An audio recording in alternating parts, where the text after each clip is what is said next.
Welcome guys, welcome to my channel. Myself RV Joshi और मैं आपको पढ़ाने वाला हूँ बेटा केमिस्ट्री। केमिस्ट्री क्या है, इसकी इम्पोर्टेंस क्या है, इन्हीं दो सवालों के जवाब चाहिए।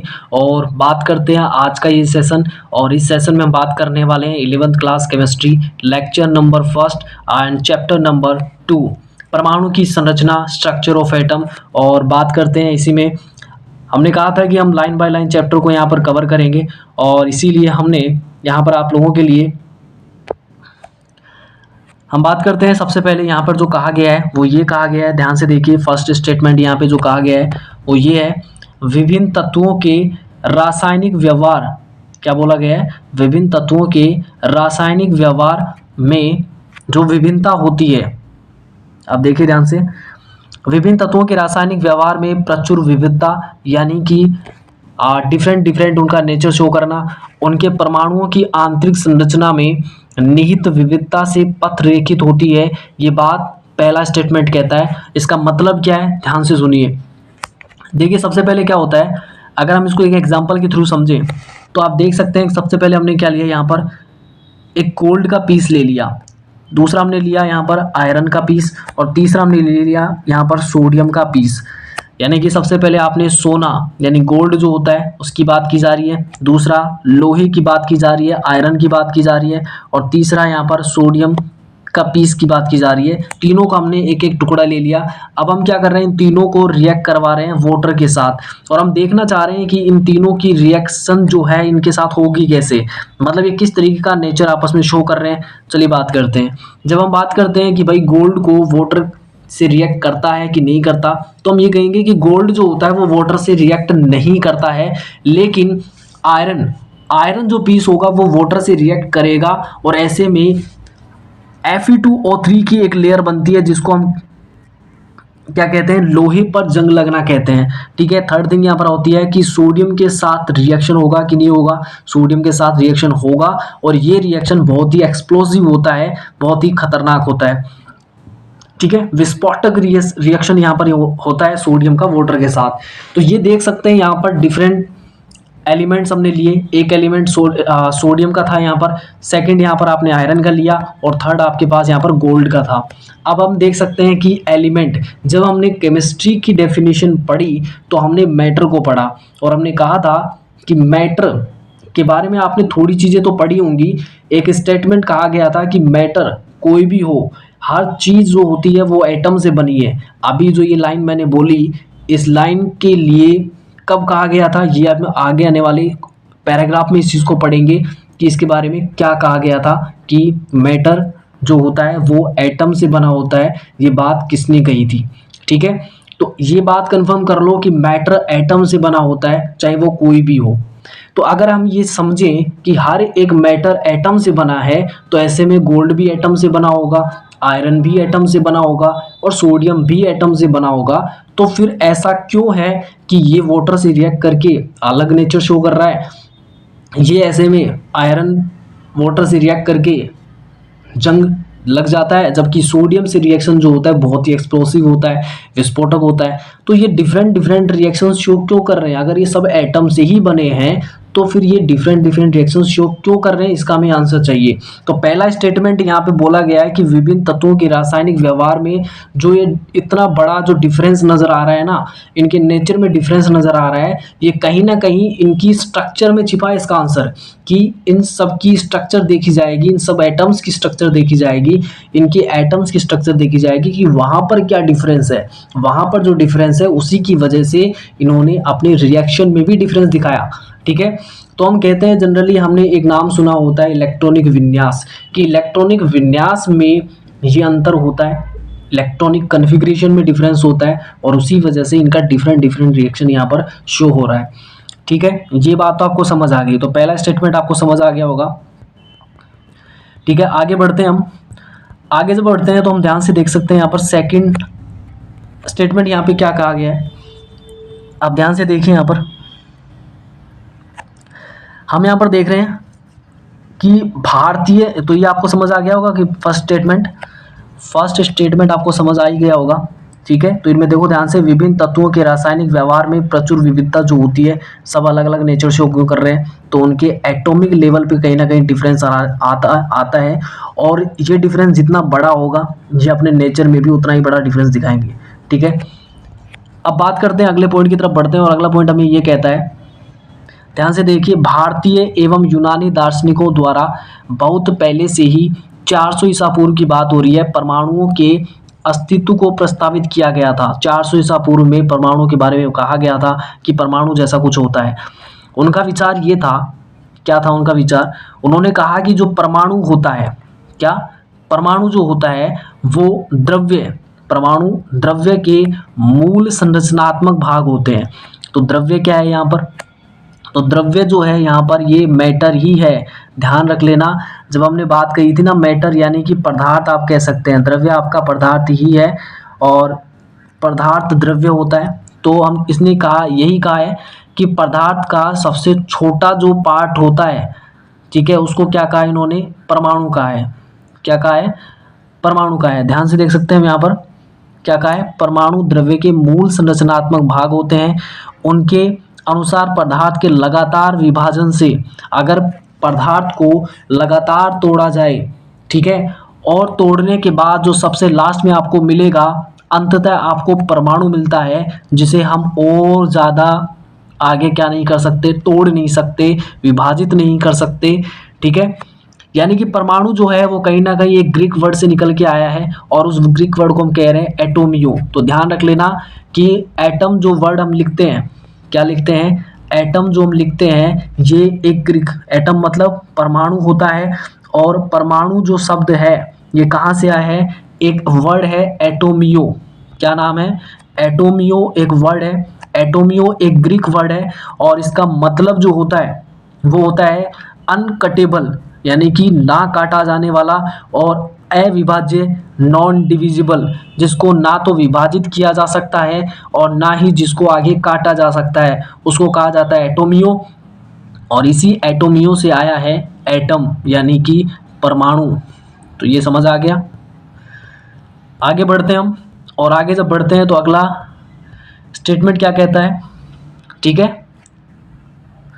तो यहाँ पर हम देख सकते हैं, अगले स्टेटमेंट की तरफ बढ़ते हैं। अगला स्टेटमेंट हमें ये कहता है, अनकटेबल और अनडिविजिबल तो हमने डिस्कस किया। उसके बाद बात करते हैं, पहले ये विचार केवल एक कल्पना पर आधारित था, कि इन्होंने जो कहा कि भाई पदार्थ जो होता है उसका सबसे छोटा जो पार्ट होता है वो एटम ही होता है।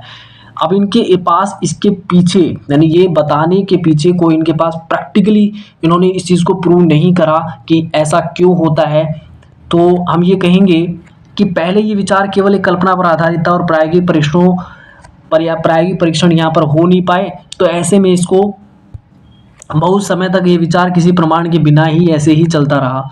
मतलब इसको जो इतने बड़े साइंटिस्ट लोगों ने ये बात बोली तो उन्होंने कहा कि ठीक ही कहा होगा भाई, इतने बड़े लोग अगर ऐसे बात कह रहे हैं तो ठीक ही कह रहे होंगे, इसके पीछे कोई उनमें प्रैक्टिकली उन्हें इस चीज़ को उन्होंने प्रूव नहीं करा था, लेकिन फिर भी लोगों ने इस चीज़ पर विश्वास कर लिया।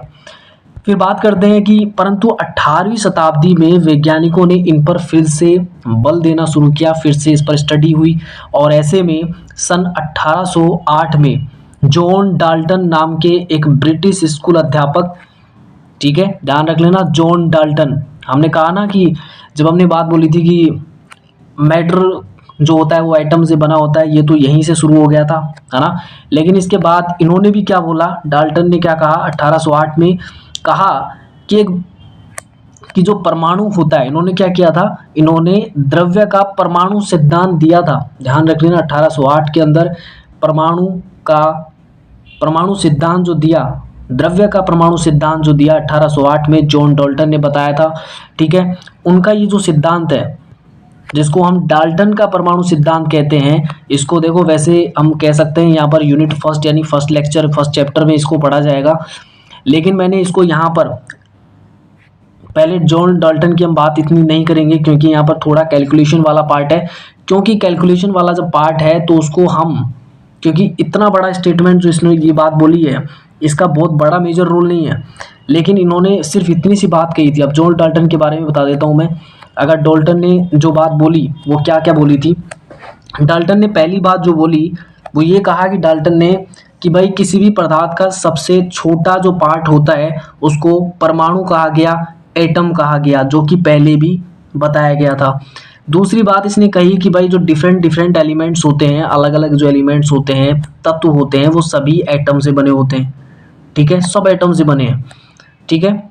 तीसरी बात उसने ये कही कि हर एक एलिमेंट का, चाहे आप जैसे आप गोल्ड की बात कर रहे हो तो गोल्ड का एटम आपको कहीं भी मिल जाएगा, तो गोल्ड का हर एक एटम आपस में सिमिलर होंगी। ठीक है। इसी तरीके से अगर आपका जैसे सोडियम का अगर आपने एलिमेंट लिया है, सोडियम के कहीं पर अभी आपको अगर एटम मिलेगा तो वो सिमिलर मिलेंगी। तो हर एक एलिमेंट का अपना एटम सिमिलर होता है। डिफरेंट डिफरेंट यानी अलग अलग जो तत्व होते हैं, अलग अलग जो एलिमेंट होते हैं, उन सब के एटम परमाणु अलग अलग होंगे। ठीक है, ये 3 स्टेटमेंट याद रखना। इसके अलावा उन्होंने ये कहा, इसके अलावा जॉन डाल्टन ने ये बोला कि जब भी कोई केमिकल रिएक्शन होता है तो एटम जो होते हैं वो मॉलिक्यूल के फॉर्म में पार्टिसिपेट करते हैं। जब भी कोई केमिकल रिएक्शन या केमिकल कॉम्बिनेशन होता है तो उसमें एटम जो है वो मॉलिक्यूल के फॉर्म में पार्टिसिपेट करते हैं। लेकिन जो रिएक्शन होता है वो सिर्फ एटम के बीच में ही होता है।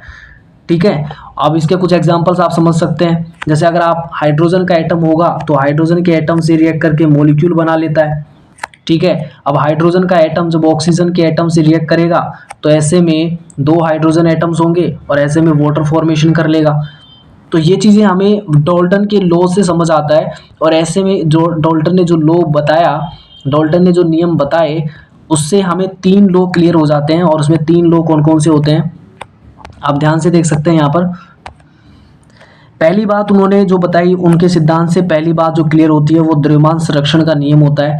यानी कि द्रव्यमान संरक्षण का नियम ये कहता है कि ना तो कुछ हम बना सकते हैं, ना ही कुछ हम डिस्ट्रॉय कर सकते हैं। यानी कि मास को ना तो बनाया जा सकता है, मास को ना ही डिस्ट्रॉय किया जा सकता है, केवल एक फॉर्म से दूसरे फॉर्म में कन्वर्ट किया जा सकता है।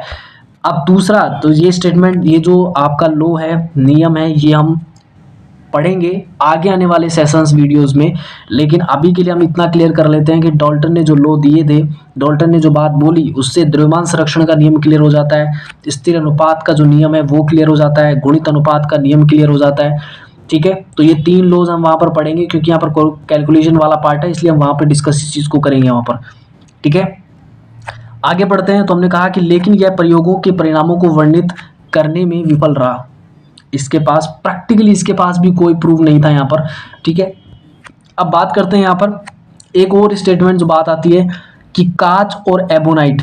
कांच आप जानते हैं, एबोनाइट जो होता है वो एक हार्ड रबड़ होता है।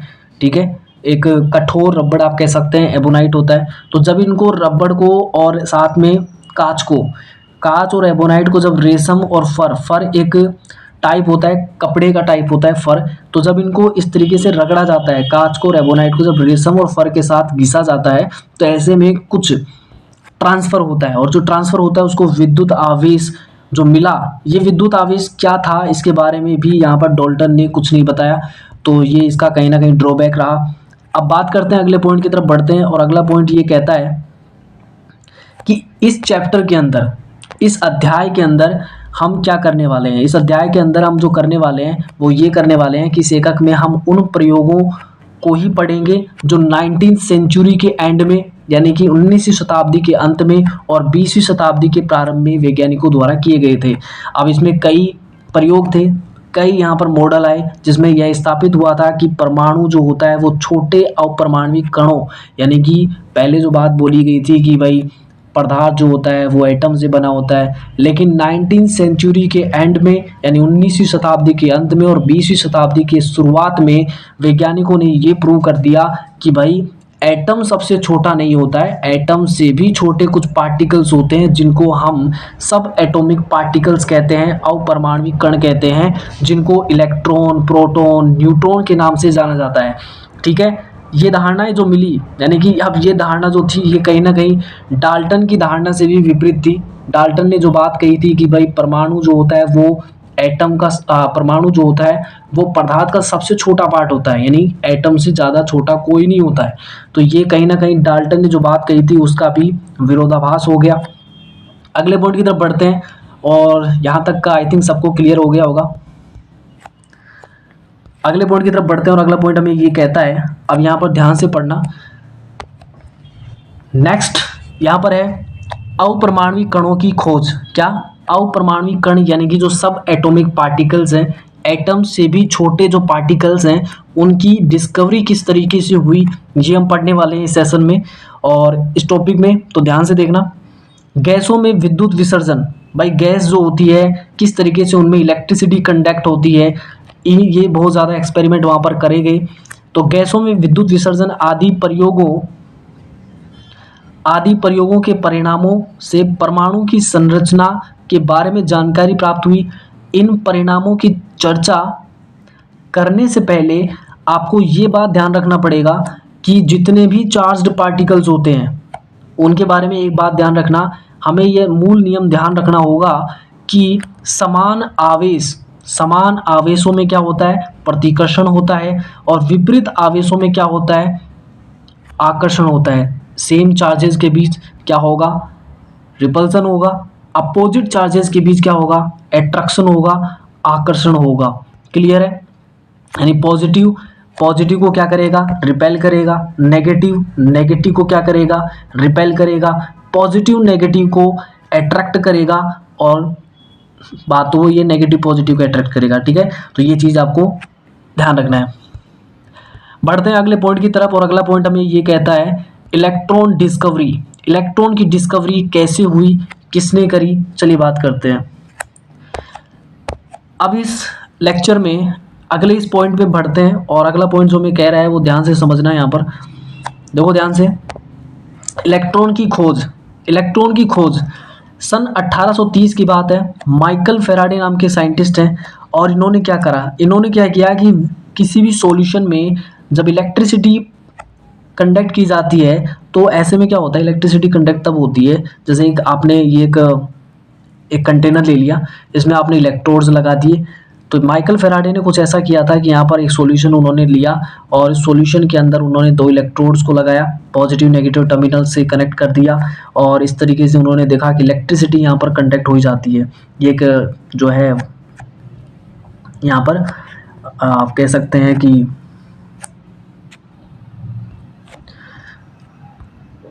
ठीक है, तो इस तरीके से उन्होंने क्या देखा कि भाई गैसों के अंदर इलेक्ट्रिसिटी कंडक्ट होती है। तो ये बात किन्होंने बताया? माइकल फेराडे ने बताया। माइकल फेराडे ने क्या बताया कि इलेक्ट्रॉन की खोज किस तरीके से माइकल फेराडे ने की, ध्यान से सुनना। इलेक्ट्रॉन की खोज सन 1830 में माइकल फेराडे ने बताया कि यदि किसी विलयन में सन 1830 में माइकल फेराडे ने दर्शाया कि यदि किसी विलयन में विद्युत प्रवाहित की जाती है तो इलेक्ट्रोडों पर रासायनिक अभिक्रियाएं होती है, केमिकल रिएक्शंस होती हैं और इन्हीं केमिकल रिएक्शंस के चलते क्या होता है कि यहाँ पर इन इलेक्ट्रोड्स के ऊपर कुछ पार्ट यानी कि कुछ मैटर डिपॉजिट होता है, कुछ पदार्थ डिपॉजिट हो जाता है। ठीक है, इसके लिए उन्होंने काफ़ी लॉज दिए हैं। 2 लॉज यहाँ पर दिए जाते हैं, फेराडे का प्रथम लॉ, फेराडे का द्वितीय लॉ। ठीक है, फेराडे का प्रथम नियम और द्वितीय नियम पढ़ते हैं और ये हम 12th क्लास में पढ़ते हैं।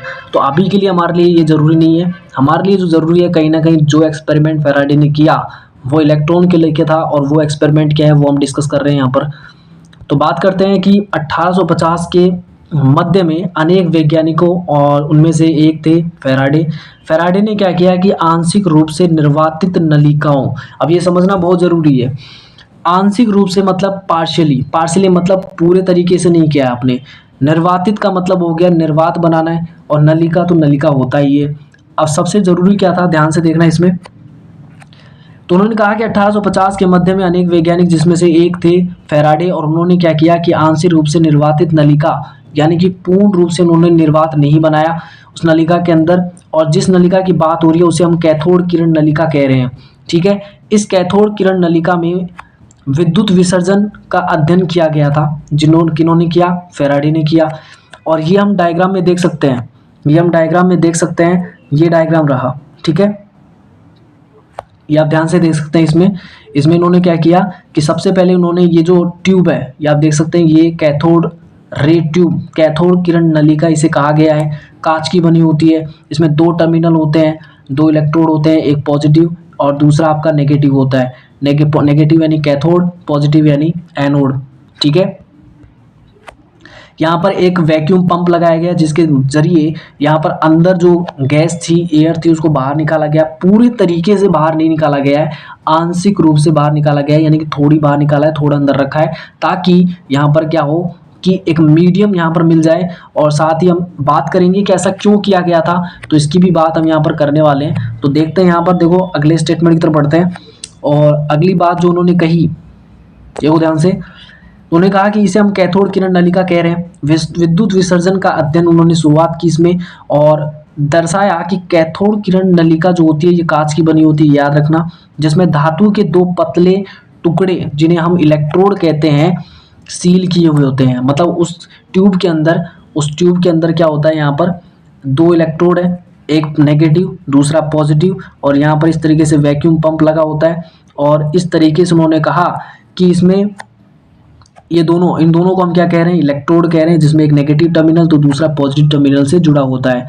ठीक है, अगले पॉइंट की तरफ बढ़ते हैं। उन्होंने कहा कि इसमें अंदर जो है वो प्रेशर बहुत ही कम रखा जाता है, लो प्रेशर, ध्यान रखना प्रेशर बहुत लो है, और दूसरा वोल्टेज बहुत हाई है। ठीक है, हाई वोल्टेज, ये बहुत इंपॉर्टेंट स्टेटमेंट है, इसको भी हम देखेंगे कि ऐसा क्यों किया था उन्होंने कि प्रेशर बहुत कम रखा और वोल्टेज बहुत हाई रखा।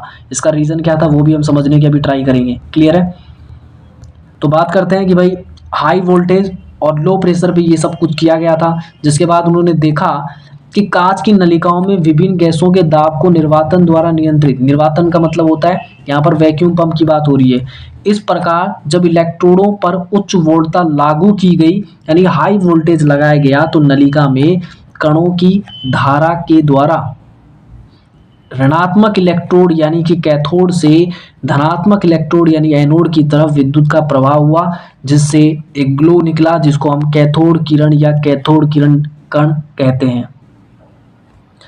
ठीक है, अगले पॉइंट की तरफ बढ़ते हैं। अब देखो इस डायग्राम में समझने की कोशिश करते हैं जितना भी कुछ ये कहा गया है और इसमें क्या कहा गया है, ध्यान से देखना।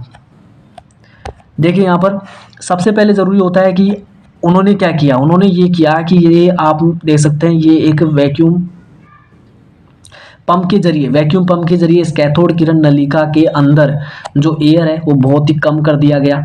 ठीक है, जिसको हम बोल रहे हैं आंशिक रूप से निर्वातित। ठीक है, जिसमें एयर को क्या किया है, बहुत कम किया है, गैस को बहुत कम रखा है अंदर, जिससे प्रेशर क्या हो गया, लो हो गया। प्रेशर क्या है, लो प्रेशर रखा गया है। दूसरी बात आती है कि भाई यहाँ पर ये दो इलेक्ट्रोड है। ठीक है, ये दो इलेक्ट्रोड है जिसमें एक पॉजिटिव एक नेगेटिव टर्मिनल है और दूसरा आपका पॉजिटिव टर्मिनल है। इसको हम क्या कह रहे हैं, कैथोड, इसको क्या कह रहे हैं, एनोड। ठीक है, इनको हाई वोल्टेज से यहाँ पर जोड़ा गया है। ठीक है, हाई वोल्टेज से यहाँ पर जोड़ा गया है। हाई वोल्टेज करने का रीज़न ये था, पहले हम ये समझ लेते हैं कि यहाँ पर लो प्रेशर रखने का रीज़न क्या था। लो प्रेशर रखने का रीज़न ये था क्योंकि हम ये देखना चाह रहे थे, मतलब साइंटिस्ट लोग ये देखना चाह रहे थे कि अगर लो प्रेशर होगा तो यहाँ पर गैस पार्टिकल्स होंगे वो कम होंगे। गैस पार्टिकल्स होंगे कम होंगे तो उनका इंट्रैक्शन इलेक्ट्रॉन से भी कम होगा, और ऐसे में कुछ ही इलेक्ट्रॉन्स के साथ जो हुए इंट्रैक्शंस हैं हमें उनको फॉलो करना पड़ेगा, यानी उन्हीं को हमें देखना होगा, जिससे उनको स्टडी करना आसान हो जाएगा। लेकिन अगर प्रेशर ज़्यादा होता तो ज़्यादा गैस पार्टिकल्स होते और ऐसे में ज़्यादा इंट्रैक्शंस होते, तो ऐसे में ज़्यादा कॉम्प्लेक्सिसिटी कहीं ना कहीं वहाँ पे हो जाती, और इसी वजह से यहाँ पर लो प्रेशर रखा गया। दूसरी बात आ जाती है कि हाई वोल्टेज क्यों रखा गया। हाई वोल्टेज का रीज़न ये था, यहाँ पर देख सकते हैं कि जैसे हम बात करते हैं कि जब किसी एटम की बात की जाती है तो उसके सेंटर में होता है न्यूक्लियस। अब आप बोलेंगे कि उस टाइम तो ये चीज़ पता ही नहीं थी, तभी तो उन्होंने हाई वोल्टेज पर ये चीज़ें उन्हें मिली हाई वोल्टेज पर ये चीज़, तो हम ये कहेंगे अब तो हमें चीज़ें क्लियर हो गई कि सेंटर में न्यूक्लियस होता है, उसके अराउंड इलेक्ट्रॉन रिवॉल्व कर रहे होते हैं, चक्कर लगा रहे होते हैं। तो ज़रूरी होता है कि सिंपल सी बात है कि हम ये देखना चाह रहे हैं कि यहाँ से कुछ पार्टिकल्स इस तरफ जाएंगे, सिंपल सा है ना, मतलब यहाँ से कुछ पार्टिकल्स इस तरफ जाएंगे तो वो आए कहाँ से, सबसे बड़ा पॉइंट तो यही है। तो हम बात करते हैं कि जब किसी एटम की बात होती है, जब किसी, चाहे वो गैस का एटम हो, चाहे आपका कैथोड से निकला हो, कहीं से भी निकला हो ये इलेक्ट्रॉन, लेकिन हम ये देखना चाह रहे हैं कि ये जो इलेक्ट्रॉन है ये निकला कैसे। और हम ये भी पता करना चाह रहे हैं कि ये जो हाई वोल्टेज है लगाने का पर्पज़ क्या था। हाई वोल्टेज लगाने का पर्पज़ ये था कि सिंपल सा होता है कि जब कोई इलेक्ट्रॉन किसी न्यूक्लियस के अराउंड रिवॉल्व कर रहा होता है, चक्कर लगा रहा होता है, तो उसको ज़रूरी होता है कि उसके लिए उसको एक सेंट्रीपिटल फोर्स मिले, और वो सेंट्रीपिटल फोर्स इलेक्ट्रॉन और न्यूक्लियस के बीच लगने वाले अट्रैक्शन फोर्स यानी कि आकर्षण बल से मिलता है। यानी कि अगर हम यहाँ पर जो कूलाम्ब फोर्स की बात करें, क्योंकि पॉजिटिव और नेगेटिव यानी कि एक्चुअली ये दोनों चार्ज ही हैं, तो चार्जेस के बीच जो फोर्स लगता है वो इलेक्ट्रिक फोर्स होता है। तो अब बात आती है कि यहाँ पर इस इलेक्ट्रॉन को निकालने के लिए हमें कितना काम करना पड़ेगा, यानी कितना इलेक्ट्रिक वर्क डन करना पड़ेगा, वो जरूरी होता है। तो यहाँ पर हम वर्क डन की बात अगर करें तो इस चार्ज को निकालने के लिए हमें कितना वर्क डन करना पड़ेगा, Q इंटू वी। ये हम पढ़ेंगे, इलेक्ट्रिसिटी चैप्टर आपका फिजिक्स आता है, वहां पर आप इस चीज को कवर करेंगे। ठीक है, तो वर्क डन जो होता है वो Q इंटू वी होता है, यानी कि चार्ज इंटू पोटेंशियल होता है। अब इलेक्ट्रॉन पे चार्ज तो होता है फिक्स, चार्ज क्या होता है इलेक्ट्रॉन पर फिक्स होता है, बट हम वोल्टेज को वेरी कर सकते हैं, वोल्टेज को यहाँ घटा बढ़ा सकते हैं। और इसी वजह से अगर हम हमें क्या करना है, वर्क डन बढ़ाना है, ताकि हम इसको ज़्यादा एनर्जी, किसको, इस इलेक्ट्रॉन को ज़्यादा एनर्जी दे सकें, जिससे ये इलेक्ट्रॉन यहाँ से बाहर निकल जाए और ये इस इंसिडेंट या इस प्रोसेस में ये कहीं ना कहीं इन्वॉल्व हो जाए। ठीक है, इसलिए हम क्या कर रहे हैं, वर्क डन को बढ़ाने की कोशिश कर रहे हैं। और वर्क डन को बढ़ाने के लिए या तो हम Q को बढ़ा लें या V को बढ़ा लें। Q को हम बढ़ा नहीं सकते बिकॉज ये फिक्स होता है, क्या होता है, फिक्स होता है। और जबकि V हम बढ़ा सकते हैं, पोटेंशियल को बढ़ा सकते हैं, और इसीलिए हमने हाई वोल्टेज को रखा है ताकि वो ग्लो हमें मिल सके। क्लियर है, तो ये बात क्लियर हो गई। तो ये देख सकते हैं एक कैथोड किरण नलिका, विसर्जन नलिका की बात हो रही है। अब सिंपल से इस एक्सपेरिमेंट में हुआ क्या है वो हम देख लेते हैं। सबसे पहले क्या किया इन्होंने एक कैथोड किरण नलिका ले ली, इसमें उन्होंने एक कैथोड लगाया, एक एनोड लगाया, और इस कैथोड एनोड की बात हो रही है। तो ध्यान से देखना कि इन्होंने जैसे ही हाई वोल्टेज लो प्रेशर रखा, उसके बाद कैथोड से कुछ पार्टिकल्स जो थे वो हाई वोल्टेज पर क्या हुए, कैथोड से एनोड की ओर गए। ठीक है, कैथोड से एनोड की ओर गए, और इसको देखने के लिए उन्होंने कुछ एडिशनल यहाँ पर टेस्ट किए। उसके लिए उन्होंने एनोड के अंदर यहाँ पर पोर्स बना दिए। क्या बना दिए, एनोड के अंदर यहाँ पर छेद बना दिए, ताकि एनोड से ये पार्टिकल्स और रेज जो है वो निकलने के बाद पीछे टकराएं। और पीछे यहाँ पर उन्होंने एक लेयर बना दी, किसकी, जिंक सल्फाइड की लेयर बनाई। और ये जिंक सल्फाइड क्या होता है, एक फ्लोरोसेंट मटेरियल होता है। जैसे ही इस पर चार्ज पार्टिकल टकराएगा, ऐसे में ये फ्लैश दिखाएगा, जिससे एक कह सकते हैं चमक वहां पर उत्पन्न हो जाएगी। और इससे ये क्लियर हो गया कि ये जो पार्टिकल्स थे वो कैथोड साइड से आए थे। और दूसरा, ये चार्ज पार्टिकल्स होते हैं, इन पर कोई ना कोई चार्ज होता है। हाँ, ये बाद में पता चलेगा कि कहीं ना कहीं इन पर नेगेटिव चार्ज है या फिर पॉजिटिव चार्ज है, वो आगे आने वाले एक्सपेरिमेंट्स में पता चलेगा। ठीक है, तो बात करते हैं अगले पॉइंट की तरफ बढ़ते हैं। और अगला पॉइंट ये कहता है, ध्यान से देखना, अब देखते हैं यहां पर, कैथोड से एनोड तक विद्युत धारा के प्रवाह की अतिरिक्त जांच के लिए, मतलब उन्होंने ये देखा कि भाई कैथोड से एनोड की ओर जो इलेक्ट्रिसिटी आ रही है या कुछ फ्लैश जो आ रहा है वो क्या था, उसकी जांच के लिए उन्होंने एनोड में छेद बना दिया। एनोड में जैसे ही छेद बनाया, तो एनोड में छेद बनाने के बाद क्या हुए कि जो ये पार्टिकल्स थे, ठीक है, ये जो पार्टिकल्स थे, ये वो ध्यान से, ये एनोड में इन्होंने छेद बना दिया। यहाँ पर एनोड में छेद बनाया, तो कैथोड से कुछ जो पार्टिकल्स थे वो एनोड के इन छेद से होते हुए पीछे जाकर इस जिंक सल्फाइड की लेयर से जाके टकरा गए। तो जैसे ही टकराए वैसे ही यहाँ पर क्या हो गया, ग्लो निकला। और इसी ग्लो की वजह से पता चला कि कैथोड साइड से कुछ आया है, जिसकी हम बात कर रहे हैं। ठीक है, तो उन्होंने यही कहा, कैथोड से एनोड तक विद्युत धारा के प्रवाह की अतिरिक्त जांच के लिए एनोड में छिद्र बनाया गया तथा एनोड के पीछे नली पर स्फुरदीप्त पदार्थ यानी कि जिंक सल्फाइड का लेप किया गया। जब ये किरणें एनोड के छिद्र में से गुजर करके जिंक सल्फाइड पे जाके टकराती है, तो ऐसे में वहां पर एक चमकीला चिन्ह बन जाता है, जिससे ये क्लियर हो जाता है कि ये कैथोड साइड से आने वाले रेज और पार्टिकल्स थे। अब ये रेज थे, पार्टिकल्स थे, इन पर आगे का डिस्कशन हम देखेंगे।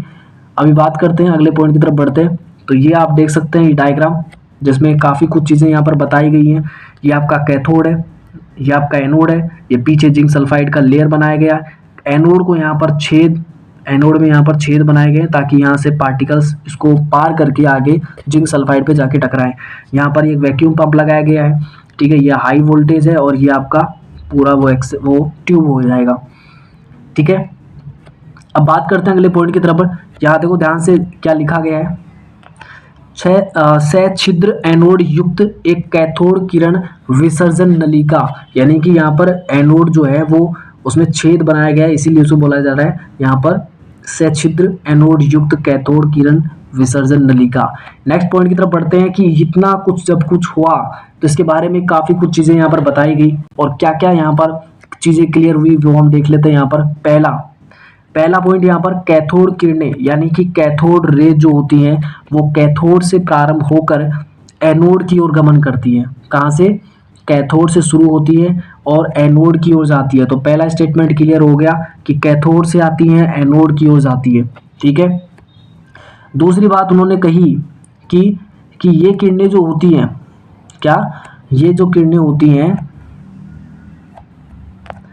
ये किरणें स्वयं दिखाई नहीं देती, मतलब आंखों से आप देख नहीं सकते, परंतु इनके व्यवहार को हम या तो गैस यूज कर लें या फिर हम किसी निश्चित प्रकार के फ्लोरोसेंट मटेरियल के थ्रू हम इसको देख सकते हैं, जैसा कि हमने यहाँ पर जिंक सल्फाइड को यूज किया है, ठीक है। जिंक सल्फाइड के थ्रू हम देख रहे हैं यहाँ पर, क्योंकि जैसे ही इस पर चार्ज पार्टिकल टकराएगा ऐसे में यहाँ पर एक फ्लैश निकलता है, ठीक है।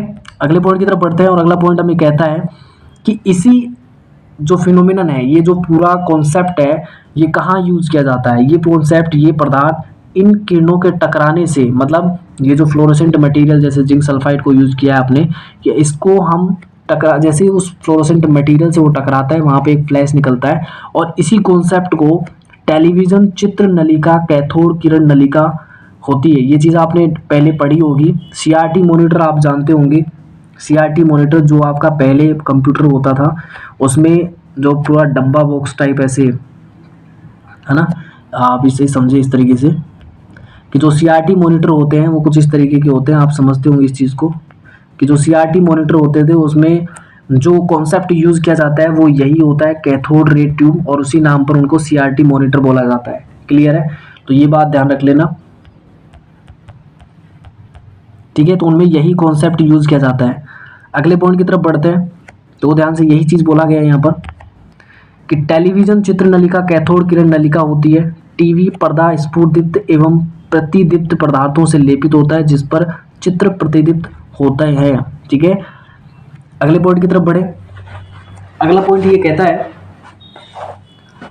विद्युत और चुंबकीय क्षेत्र की अनुपस्थिति में ये किरणें बिल्कुल सीधी दिशा में जाती हैं। मतलब जब कोई इलेक्ट्रिक फील्ड नहीं होगा और जब कोई मैग्नेटिक फील्ड नहीं होगा, जब कोई इलेक्ट्रिक फील्ड नहीं होगा और जब कोई मैग्नेटिक फील्ड नहीं होगा, इलेक्ट्रिक फील्ड को हम कैपिटल ई से शो करते हैं और मैग्नेटिक फील्ड को हम कैपिटल बी से शो करते हैं। यानी जब कोई विद्युत क्षेत्र नहीं होगा और जब कोई चुंबकीय क्षेत्र नहीं होगा तो ये किरणें क्या होती हैं, बिल्कुल सीधी डायरेक्शन में चली जाती हैं, यानी कि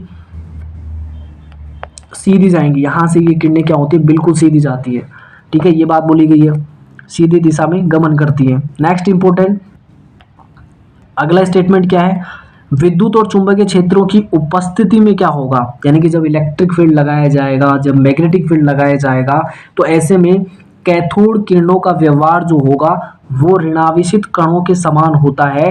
ये एक्सपेरिमेंट्स में देखा गया। क्या देखा गया कि जब भाई इलेक्ट्रिक फील्ड लगाया जाए या मैग्नेटिक फील्ड लगाया जाए तो ऐसे में क्या होता है कि इन किरणों का जो व्यवहार है, इन कैथोड किरणों का जो व्यवहार होता है वो किसकी तरह होता है, नेगेटिव पार्टिकल्स की तरह होता है, नेगेटिव चार्ज्ड पार्टिकल्स की तरह होता है, जो यह सिद्ध करता है कि कैथोड किरणों में ऋणावेशित कण होते हैं जिन्हें हम क्या कहते हैं, इलेक्ट्रॉन कहते हैं, और इलेक्ट्रॉन को स्मॉल ई, और ई पर चार्ज कैसा है, नेगेटिव। ये चीज़ पता चलेगी आगे, ठीक है। और ये चीज़ तो कंफर्म हो गई, इनके पर चार्ज कैसा होता है, नेगेटिव होता है। कैथोड किरणों, अगला पॉइंट क्या है, कैथोड किरणों यानी कि इलेक्ट्रॉन, अब इनको नाम क्या दिया गया, इलेक्ट्रॉन नाम दे दिया गया। तो कैथोड किरणों यानी इलेक्ट्रॉनों के लक्षण कैथोड किरण नलिका में उपस्थित इलेक्ट्रोड। देखो ये स्टेटमेंट बहुत ही इंपॉर्टेंट है, समझ लेना इस स्टेटमेंट को। इसमें क्या बताया गया है, कैथोड किरण यानी कि इलेक्ट्रॉन की बात हो रही है, इनके जो लक्षण है, कैथोड किरण नलिका के अंदर उपस्थित जो इलेक्ट्रोड हैं किस मैटर से बने हैं, किस मटेरियल से बने हैं, ना तो इस बात पे डिपेंड करते हैं और ना ही इस बात पे डिपेंड करते हैं कि उनमें कौन सी गैस भरी गई है।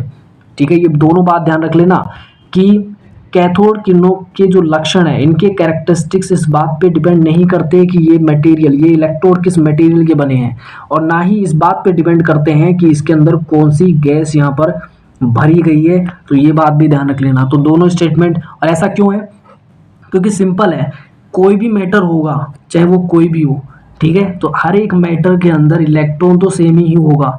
ठीक है, हर एक मैटर का जो इलेक्ट्रॉन होता है वो बिल्कुल सेम होता है, इसलिए इस बात पे डिपेंड नहीं करता कि वो इलेक्ट्रोड किस चीज़ के बने हैं और कौन सी गैस उस कैथोड किरण नलिका के अंदर भरी गई है।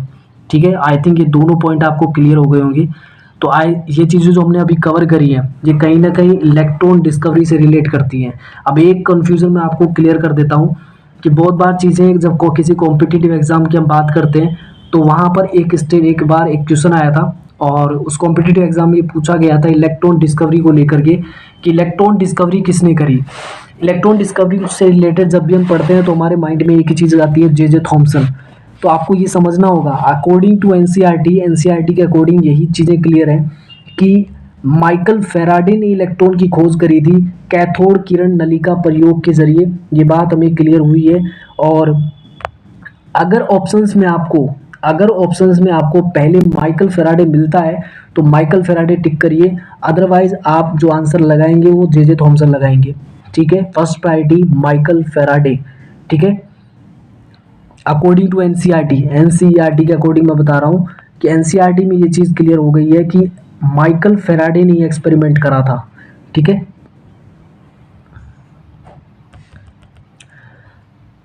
आई थिंक यहाँ तक की चीज़ें आप सबको क्लियर है। अगले पॉइंट की तरफ बढ़ते हैं। देखो यहाँ पर जो लास्ट स्टेटमेंट बोला गया है वो ध्यान से समझ लो, क्या बोला गया है। उपरोक्त परिणामों से यह निष्कर्ष निकलता है कि इलेक्ट्रॉन सभी परमाणुओं के मूल घटक होते हैं।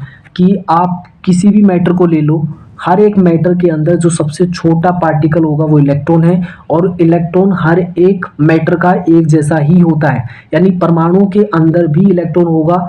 ये बात हो गई कंफर्म। ठीक है, तो आई थिंक यहाँ तक की चीज़ें आप सबको क्लियर है। आज के सेशन में हमने जो डिस्कस करा है वो इलेक्ट्रॉन की डिस्कवरी को लेकर डिस्कस किया है। जो साइंटिस्ट लोगों ने बहुत पहले चीज़ें बताई कि मैटर किस चीज़ से बना है, और मैटर का जो सबसे छोटा पार्ट होता है वो एटम होता है। उसके बाद एटम को लेकर के जो थ्योरीज पहले बताई गई उसको कहीं ना कहीं गलत प्रूफ किया गया, या फिर ये कहा जाए कि उनको कहीं ना कहीं उस चीज़ का विरोधाभास हो गया। तो माइकल फेराडे का ये एक्सपेरिमेंट बहुत ही कहीं ना कहीं अपर लेवल का था, और इस एक्सपेरिमेंट के थ्रू इलेक्ट्रॉन की डिस्कवरी कहीं ना कहीं हुई है। और इलेक्ट्रॉन के बारे में अभी ज़्यादा कुछ हम बताएंगे नहीं, क्योंकि आगे आने वाले सेशंस में भी हम कुछ डिस्कस करने वाले हैं इलेक्ट्रॉन को लेकर के। और इलेक्ट्रॉन के बारे में अभी तक एक चीज़ क्लियर हो गई कि इलेक्ट्रॉन जो होता है वो नेगेटिवली चार्ज होता है। ठीक है, इलेक्ट्रॉन नेगेटिवली चार्ज होता है। अब किस तरीके से प्रोटॉन की डिस्कवरी होगी और किस तरीके से न्यूट्रॉन की डिस्कवरी होगी आगे आने वाले सेशंस में हम पढ़ेंगे, लेकिन आज के सेशन को हम यहीं एंड करते हैं। तो जितने बच्चे आज के सेशन में पहुँचे हैं उनको मेरी तरफ से बड़ा वाला थैंक्स। और इस वीडियो को आप ज़्यादा से ज़्यादा शेयर करें ताकि ज़्यादा से ज़्यादा बच्चों को इस सेशन का लाभ हो सके। तो मिलते हैं कल के सेशन में, आज के सेशन को यहीं एंड करते हैं, और तब तक के लिए थैंक यू।